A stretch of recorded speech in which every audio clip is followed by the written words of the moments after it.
July 30th, 1975, 2:15 in the afternoon. A man walks into the parking lot of the Machus Red Fox restaurant in Bloomfield Township, Michigan. He's waiting for someone. He makes a phone call to his wife, and then he vanishes forever. That man was Jimmy Hoffa, the most powerful union leader in American history, the president of the International Brotherhood of Teamsters, a man who controlled millions of workers and billions of dollars. And just like that, gone, without a trace.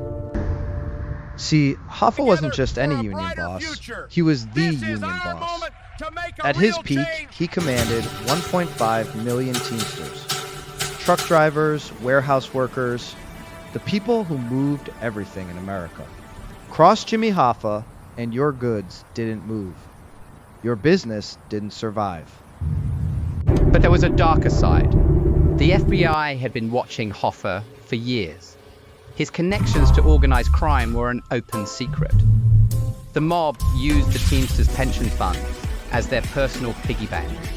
Hundreds of millions of dollars flowing into Las Vegas casinos, into mob-controlled businesses, into the pockets of men who solved problems with violence. In 1967, they finally got him. Jury tampering and fraud. Hoffa went to prison.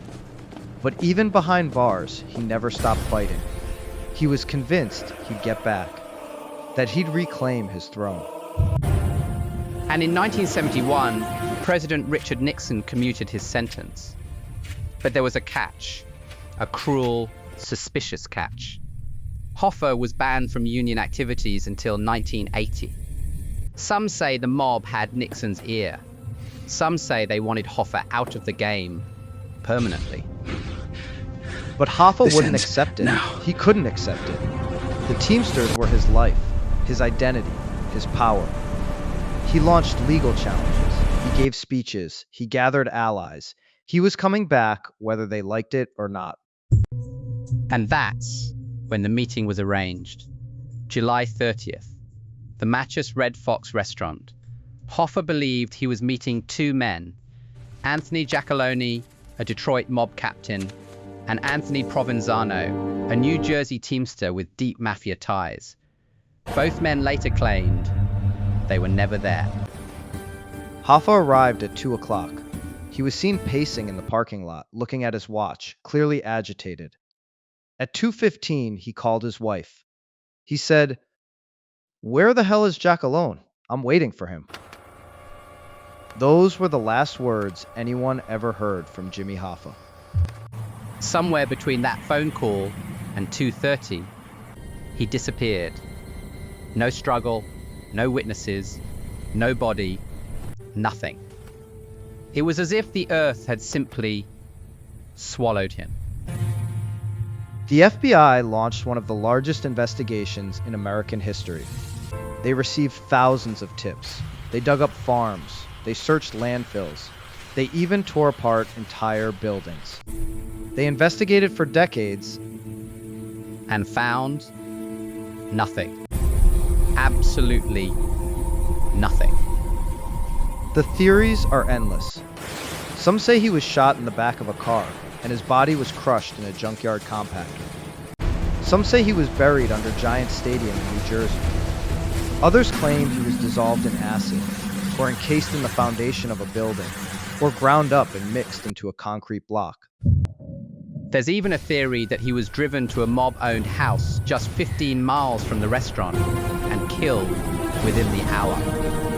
A hitman named Richard Kuklinski, known as the Iceman, once claimed he stabbed Hoffa with a hunting knife and threw his body in a car compactor.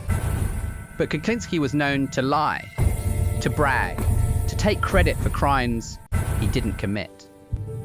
Everyone who might have known the truth is now dead. Giacalone, Provenzano, the entire generation of mob bosses who could have ordered the hit. They took the secret with them. In 2004, the FBI got a new tip. They used ground-penetrating radar on a farm in Michigan. They found something: disturbed soil, decomposed organic material. The whole world watched as they excavated. Nothing. It was nothing. Just another dead end. Just another chapter in America's most haunting unsolved mystery. Jimmy Hoffa was legally declared dead in 1982, 7 years after he vanished. His body has never been recovered. No one has ever been charged with his murder. He was 62 years old when he disappeared. A man who once shook hands with presidents, who commanded an army of workers, who made the powerful tremble. Gone. In the middle of the afternoon, in a suburban parking lot, while the summer sun was still shining. Almost 50 years later, people still wonder, still search, still tell stories. Where is Jimmy Hoffa? What happened in those 15 minutes?